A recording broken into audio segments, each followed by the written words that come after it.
안녕하십니까, 팟개비입니다. 팟개비의 철학 두 번째 영상입니다. 그래서 고대 철학의 맨 앞에 나오는 탈레스부터 해서 밀레토스 학파 혹은 이오니아 학파라고 불리는 학파에 대해서 설명을 드리겠습니다. 지금 이 문서에 나타났듯이 밀레토스 학파 혹은 이오니아 학파라고 불립니다. 그러니까 동일한 학파들, 정확하게 말하면은 탈레스, 아낙시만드로스, 아낙시메네스 세 명의 학자들을 일컫는 말인데 밀레토스 학파와 이오니아 학파라는 두 이름을 가지고 있는 겁니다. 요거는 외우지 않으면 헷갈리는데 그렇다고 또 외울 가치가 있는 건 아니에요. 이오니아 학파든 밀레토스 학파든 하나만 이해를 하시면 되고 학파 이름을 외울 필요조차도 저는 많이 못 느꼈습니다. 자, 곧바로 들어가겠습니다. 탈레스는 최초의 철학자입니다. 그래서 이제 탈레스는 철학의 시조, 제일 먼저 시작한 사람이죠. 로 이제 일컬어집니다. 왜 탈레스가 철학의 시조, 제일 먼저 시작한 사람으로 일컬어지느냐? 아리스토텔레스가 그랬어요. 이 아리스토텔레스라는 사람의 서양 철학 내지는 서양 학문 전체에서 영향력, 그리고 아리스토텔레스가 그런 영향력을 갖게 된 이유, 즉 아리스토텔레스의 사상과 그 사람이 실제로 시도한 여러 가지 생각들을 보면 이 사람이 뭐라고 하면 믿지 않을 수가 없습니다. 왜냐하면 굉장히 모든 것을 샅샅이 조사해서 굉장히 합리적으로 따져서 결론을 항상 내리기 때문에 누가 해도 이만큼은 못하지 않을까, 누가 하더라도 이만큼만 이야기를 하면 믿을 수 있을 것 같다, 이 정도이거나 그 이상의 자료조사 및 검토, 이런 것을 항상 아리스토텔레스가 합니다. 그러니까 모든 분야에서 연구를 할 때 항상 그렇게 하니까 그걸 자세하게 안 본 사람조차도 아리스토텔레스가 여러 가지 면에서 그렇게 결론을 내렸다라고 이야기하면 그렇다면 나도 믿어야지, 이렇게 태도를 정할 수밖에 없는 그런 학자죠. 그래서 아리스토텔레스가 말했다, 철학의 시조라고. 야, 그럼 거기서 결론은 끝입니다. 그 이후에 오늘날의 학자들은 어떠냐? 아리스토텔레스만큼도 탈레스에 대한 자료를 갖고 있지를 못해요. 그러니까 더 적은 자료로 아리스토텔레스가 말한 것을 반박을 할 수가 없겠죠. 그래서 요거는 막말로 정답입니다. 탈레스는 철학의 시조다. 끝. 여기에서는 그렇습니다. 자, 그 이유는 뭘까? 뒤에 나오죠. 약간의 궁금증을 남기고 시작을 해보겠습니다. 여러 가지로 이야기할 수 있겠으나 탈레스가 철학의 시조로 여겨지는 이유는 그 사람의 철학 내용 때문이겠습니다. 그 내용을 들여다보는 것이죠. 자, 탈레스의 사상에서 주장은 만물의 아르케는 물이다, 이런 겁니다. 누군가의 주장이 있으면 이 사람이 이 주장을 한 근거도 있어요. 근거와 주장의 세트를 항상 생각을 하셔야 됩니다. 여러분들이 철학을 공부할 때는 하다못해 과학도 마찬가지죠. 모든 학문을 공부할 때는 어떤 주장이 있고 그 주장에 대한 근거, 이 두 개를 같이 이해를 하셔야 됩니다. 철학의 내용이란 항상 이것을 포함을 해요. 뒤집어 말하면 주장만 있고 근거가 없다, 이거는 과학도 아니고 철학도 아니죠. 그래서 자, 이거는 상식이겠습니다만 탈레스는 만물의 아르케는 물이다라고 주장을 했어요. 그러니까 여기서 그럼 근거가 뭐지? 요거 의문점을 달아두셔야 됩니다. 금방 내용이 안 나오더라도. 그래서 이제 이 주장 자체가 탈레스의 철학에 있어서 중요한 것이 아니에요. 왜 이런 주장을 했냐? 근거가 중요한 거죠. 그럼에도 불구하고 일단 탈레스가 주장한 내용을 이해를 해봅시다. 그래서 아르케라는 말이 나오잖아요. 요거는 그냥 교양으로 기억을 하면 괜찮아요. 왜냐하면 이런 말들을 활용을 해서 이후에 무슨 상표를 만든다거나 또 다른 논의를 할 때 이 말이 가끔 가다가 나온다거나 하면서 활용이 됩니다. 마치 우리나라의 속담이나 사자성구처럼 활용이 되는 거죠. 그래서 서양인들의 교양 있는 논의를 들을 때 이런 것들이 가끔 나올 수 있다. 그래서 우리도 이런 말을 알고 기억을 해두면 나쁘진 않다, 요 정도가 되겠습니다. 그래서 아르케는 원질 정도로 번역을 할 수 있는데 시작점, 원리, 지배하는 것 등을 뜻합니다. 뜻이 항상 이렇게 많잖아요. 어떤 단어의 뜻을 쭉 자세하게 풀면 이런데 잘 모르겠으면 뭘 기억하면 된다? 원질만 기억하시면 되겠습니다. 이 뜻을 기억을 하고 나서 다른 뜻도 있었지, 여유가 되면 기억을 하시면 되겠어요. 탈레스에서 중요한 것은 뭐냐면 만물이 물이라고 주장한 것이 아니라, 그래서 이 물이 중요한 게 아니에요. 아르케가 중요한 겁니다. 아르케라는 것을 생각하는 그 사고방식, 그게 뭐냐 하면 생각의 보다 저변에 있는 것. 이제 여기서도 지금 그 말을 하고 있는 것인데, 이러한 생각, 만물의 아르케가 물이라고 생각한 이런 생각보다 저변에 있는 것, 즉 왜 그런 생각을 했는지, 그 문제의식은 무엇인지 요것을 이해하는 것이 중요하다. 이거는 뭐 철학 교과서에서 항상 누가 철학을 강의를 하시든지 간에 탈레스에 대해서 강의를 한다면 이 말을 하게 됩니다. 만약에 여러분들이 탈레스에 대한 강의를 듣는데 이런 이야기가 안 나온다. 그냥 요것만 뗄똑 강조하고 끝난다. 그 강의는 철학 강의는 아닙니다. 그냥 암기 과목에서 뭐 필요한 약간의 뭐 학원 같은 데서 내일 시험 볼 때 나올 거라고 해서 가르쳐 주는 것일 수가 있는데 그런 시험은 또 나올 필요가 없는 거죠. 어쨌든 자, 그래서 탈레스의 주장을 자세하게 들여다보자. 어디에 초점을 맞춰서 이것이 아니라 여기에 초점을 맞춰서 이 말을 한 사고방식에 초점을 맞춰서 들여다보자. 요것이죠. 자, 단편이 나오는데 이 단편이란 게 뭐냐면 탈레스에 대한 원전이에요. 그런데 이게 워낙 옛날 사람이고 해서 탈레스가 실제로 한 말, 탈레스가 썼는지 어떻는지 혹은 탈레스의 말을 듣고 그 제자가 썼는지 어떻는지는 모르지만 하여튼 탈레스에 대해서 가장 가까운 원본격의 데이터가 단편입니다. 단편적으로 남아있는 거죠. 너무 오래돼서 체계적인 책 자체도 없고 그 옛날에는 체계적인 책 자체를 별로 쓴 것 같지도 않고 그래서 몇 마디 남아있는 것이 요거예요. 그 내용이 뭐냐면 첫째 1번 땅은 물 위에 떠 있는데 물은 모든 것의 근원이다. 자, 이 내용이 해석을 하면 이렇습니다. 이 내용은 두 부분으로 나뉘죠. 이렇게 그래서 뒷부분이 더 중요하겠어요. 만물의 근원은 물이다. 이렇게. 근데 이게 또 옛날 말이고 또 서양 말이고 해서 요 말의 의미가 현대적으로 보면 애매한 부분이 있습니다. 그래서 이 옛날 말이라는 것은 그리스 말인데도 불구하고 현대 그리스가 아니라 고대 그리스예요. 예를 들면은 우리나라 말에서 제가 어릴 때만 해도 그러니까 70년대죠. 70년대 남자들 사이에서도 나이가 많은 사람을 요새는 형이라고 다 합니다만 옛날에는 언니라고 했거든요. 이렇게 말의 뜻이 변해요. 요새는 내가 네 언니야라고 남자가 남동생한테 말 안 하겠죠. 옛날엔 동네 형들을 언니라고 불렀습니다. TV에서도 한번 논의가 됐던 적이 있는 걸로 제가 아는데 이렇게 말의 뜻이 변합니다. 그래서 만물의 근원은 물이다. 이 말이 어떻게 되어 있냐. 만물은 물로 되어 있다. X. 그러니까 X라는 말이 이제 이게 철학자들 사이에서 특히 고대 철학을 전공하는 연구하는 분들 사이에서 이 말에 대해서 이 용어에 대해서 즉 X라는 이 단어 뜻에 대해서 이런 뜻으로 봐야 된다. 저런 뜻으로 봐야 된다고 하면서 왈가왈부의 연구의 대상이 되기도 합니다. 어쨌든 우리는 물로 되어 있다. X라는 용어를 썼다. 이 정도를 기억하시면 되겠고 그 다음에 이제 요 앞부분은 땅은 물 위에 떠 있다. 요거는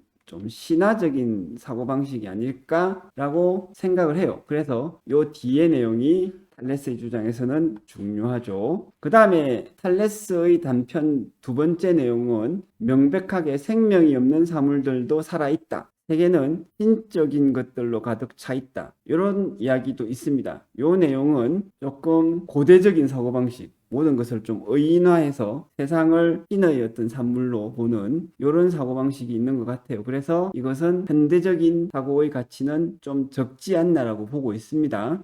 그래서 이제 그 내용들을 상세하게 풀이를 하면 이래요. 단편 A에 대한 주석에서 아르케가 최초로 사유되었다. 이 아르케를 물이라고 했는데 이 아르케가 정확하게 무슨 뜻이냐? 탈레스의 아르케는 진료적 원질이라 할 수 있습니다. 자, 진료적 원질 이 말 자체도 좀 어렵죠. 철학 아닌 데서는 이 진료적 원질이란 말 여러분들 들어보신 적이 없을 거예요. 저도 들어본 적이 없습니다. 진료라는 게 뭐냐면 진료, 질적인 요소. 원래 요소라고 하면은 양적인 요소가 많거든요. 이것이 결합돼서 요게 돼 있다. 그럼 요것이 요소잖아요. 그런데 요런 개수의 요소가 아니라 질적인 요소를 말하려고 하다 보니 진료란 말을 썼습니다. 그 다음에 원질이라는 게 뭐냐면 원질 원래의 재질을 얘기해요. 원래의 재질. 세상 만물이 물로 되어 있다. 예를 들면 이것은 얼음으로 되어 있고 이것은 수증기다 그러면은 얼음과 수증기는 매우 달라 보이지만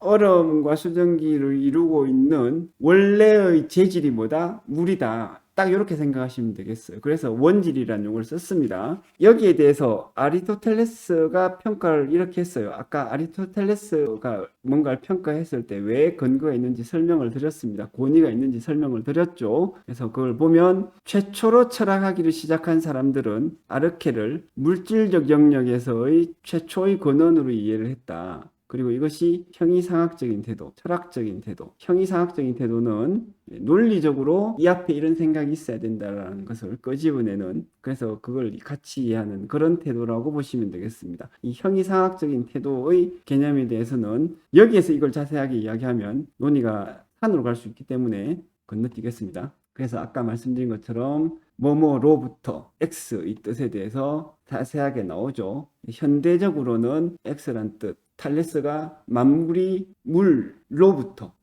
X 물로 나왔다라고 이야기를 했는데, 이때 X가 무슨 뜻이냐면 뭐뭐로 되어 있다, 뭐뭐에서 생겨났다. 요 두 가지의 뜻이 있을 수가 있는데 탈레스의 X는 두 가지 의미 가운데 첫 번째 것으로 생각을 했을 것이다 라고 이제 이해를 하고 있습니다. 아까 말씀드린 것처럼 진료적 원질이라고 할 때, 예를 들면 얼음이 물로 되어 있다라고 이야기하는 것은 물에서 얼음이 생겨났다라고 볼 수도 있으나, 두 번째 의미, 탈레스가 말한 X의 뜻은 그게 아니라 얼음이 사실은 물이야, 물의 다른 형태야, 이런 식으로 말을 하고 있는 거죠. 그런 의미에서 X란 말을 썼을 거야, 이런 식으로 이해를 하고 있습니다. 그래서 이제 아리스토텔레스가 뭐라고 했냐면, 탈레스는 최초로 우주의 진료를 설명을 했다, 이렇게 평가를 해요. 최초. 그래서 서양 철학에서 차지하는 탈레스의 위치는 아마도 영원히 안 변할 겁니다. 이 강의를 들으시는 여러분들이 얼마나 오래 사실지 모르겠으나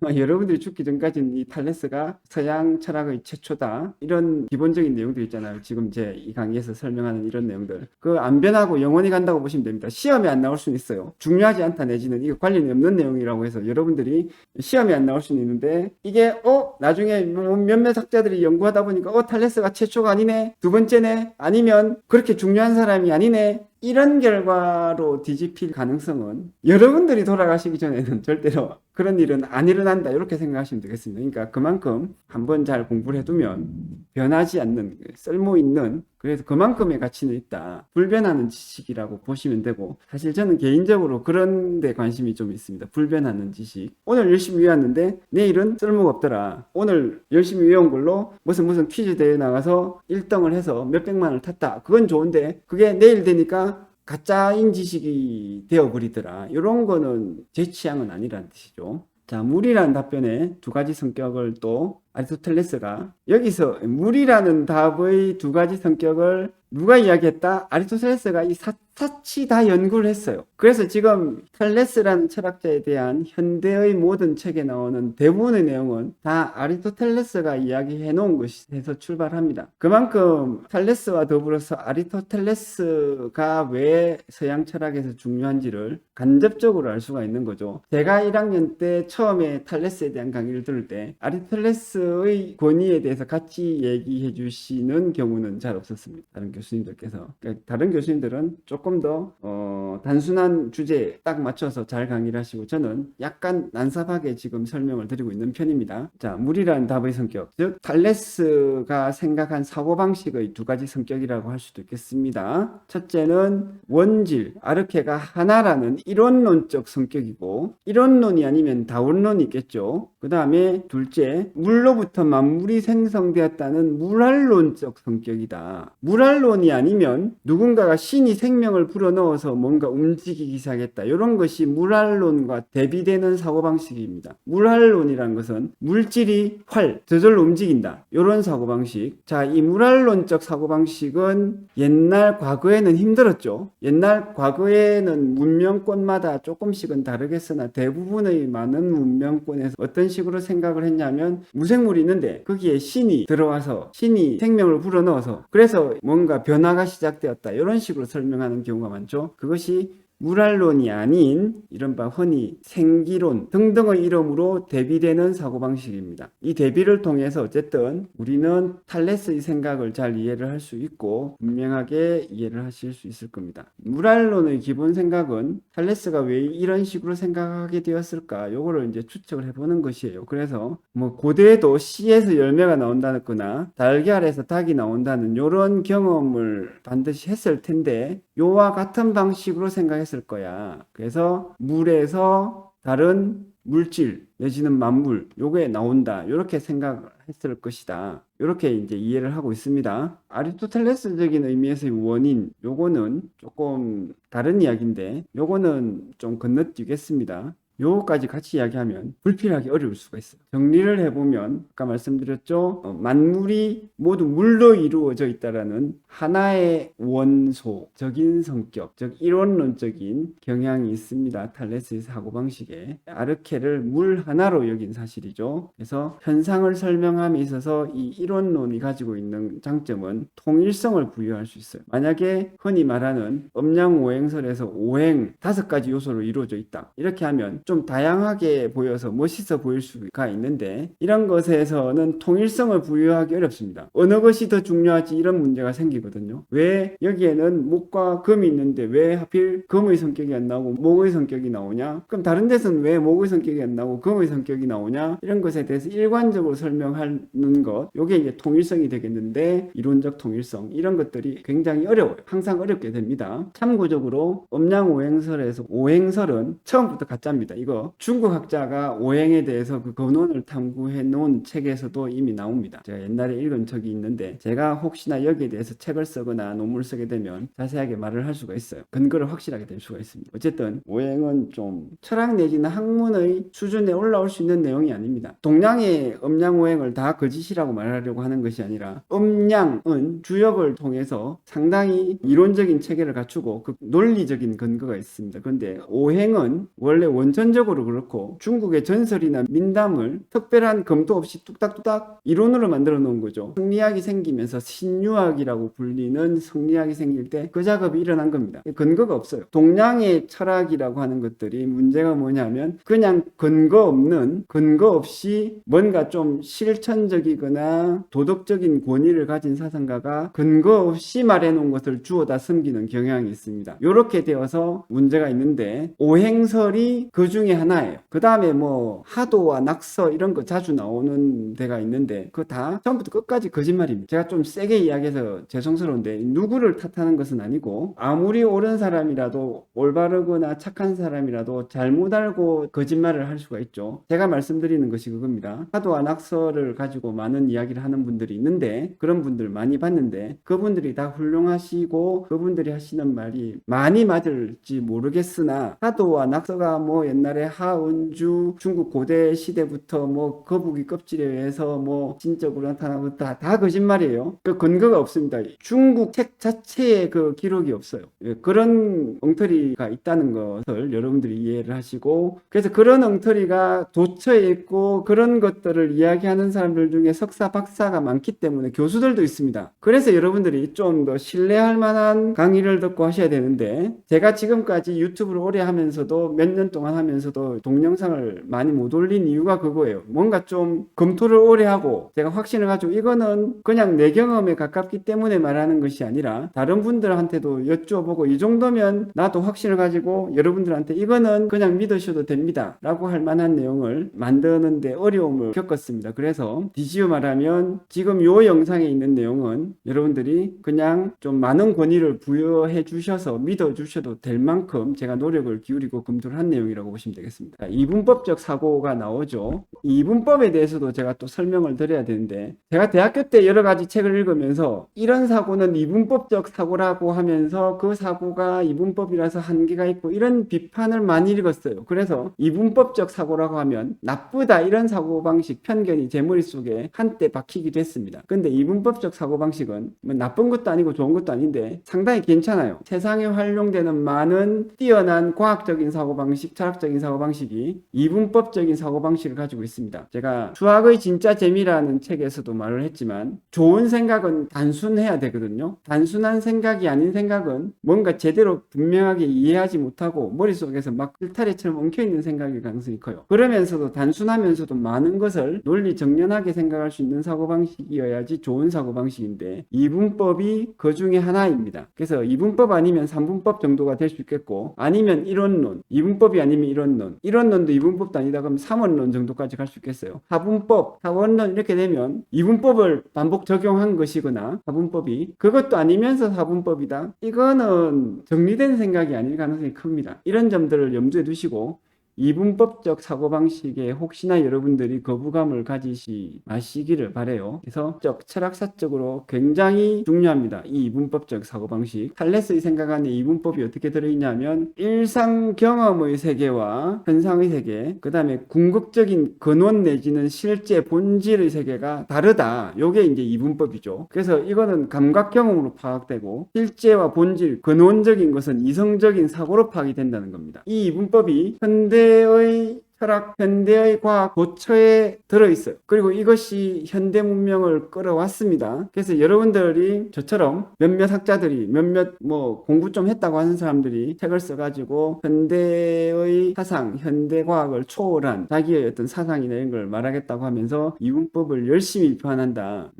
좀 균형을 잡고 보실 필요가 있습니다. 그래서 이분법적 사고방식이 가지고 있는 장점과 단점을 같이 아셔야 되는데 대체로는 장점이 조금 많은 것 같아요. 그렇게 볼 수가 있습니다. 다시 말씀드리지만 탈레스 안에 있는 이분법적인 사고는 뭐다? 눈에 보이는 현상 세계와 그 배후에 있는 불변의 근원 내지는 본질이 별도로 다르다. 요게 중요한 이분법이고 그 다음에 그것은 이제 요거는 감각, 요거는 이성적 사고로 파악을 한다. 요 사고방식이 쭉 가죠. 서양 철학에 쭉 가고 현대까지 옵니다. 그 다음에 탈레스 생각에서는 형이상학적인 태도가 시작이 되었다. 그래서 현상과 본질을 나누어서 본 것. 이 이분법이 형이상학적 태도의 큰 부분이에요. 형이상학적인 태도가 전부 이분법은 아니겠습니다. 그러나 이분법적인 사고방식을 했다는 것은 형이상학적인 태도를 했다라는 것일 수가 있어요. 특히 이제 감각과 이성을 대비시키는 전통, 요거 서양에서 굉장히 뿌리가 깊고 좋지도 않고 나쁘지도 않은데 저도 비판적으로 봤다가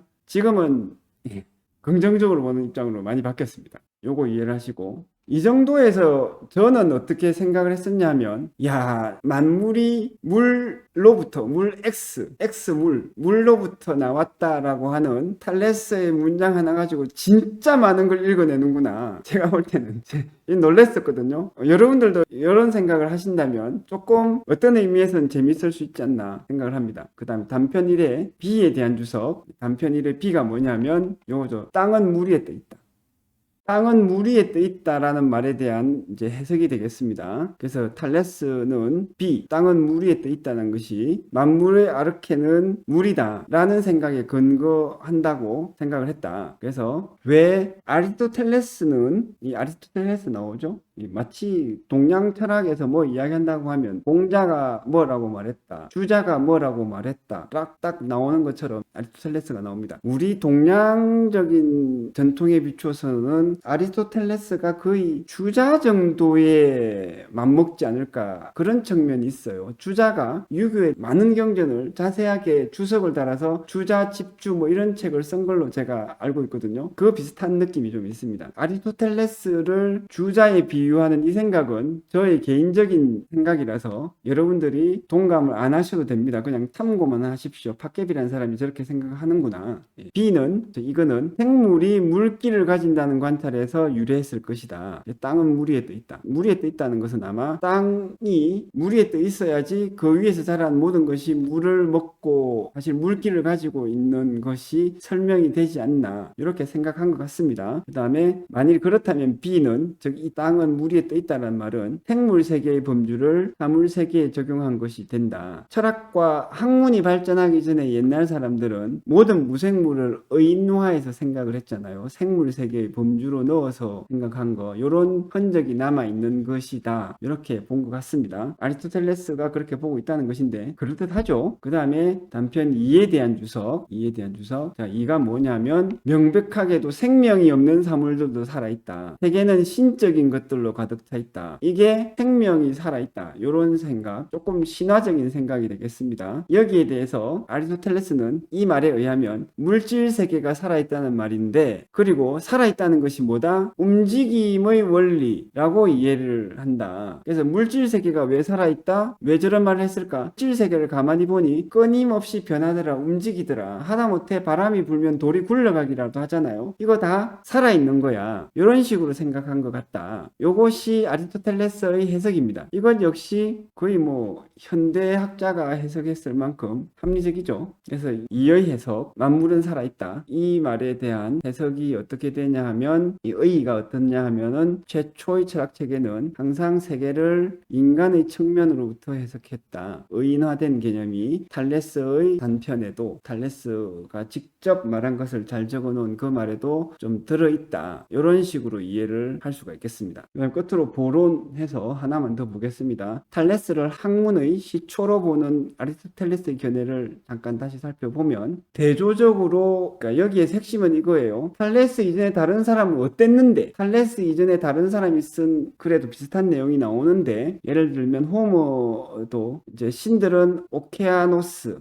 큰 물덩어리에서 나왔다라고 말했습니다. 이렇게 보면 신들이 오케아노스에서 나왔다, 이 말은 탈레스의 말처럼 만물은 물에서 나왔다, 이 말과 비슷해 보여요. 그럼에도 불구하고 호모의 이 말은 탈레스와 다르다, 철학적이 아니다, 학문이라고 보기 어렵다 라고 아리스토텔레스가 말한 것이죠. 왜 그랬냐 하면 이 큰 물덩어리 자체가 고유명사로서 초자연적인 신을 부르는 말이기 때문입니다. 그래서 호모는 아직 신화적 사고에 머무르는 반면 탈레스의 물은 자연세계에서 일상적으로 만나는 것이기 때문에 탈레스와 호모는 근본적으로 사고방식의 차이가 있는 것입니다. 그래서 탈레스는 서양 철학사 전체에서 학문적인 형식으로 생각할 수 있는 동기를 제일 처음 부여했습니다. 여기까지 탈레스의 철학에 대해서 상세하게 설명을 드렸는데, 밀레투스 학파 혹은 이오니아 학파에 대한 또 다른 두 철학자 아낙시만드로스와 아낙시메네스의 철학에 대해서는 다음 영상에서 추가적으로 설명을 드리겠습니다. 감사합니다.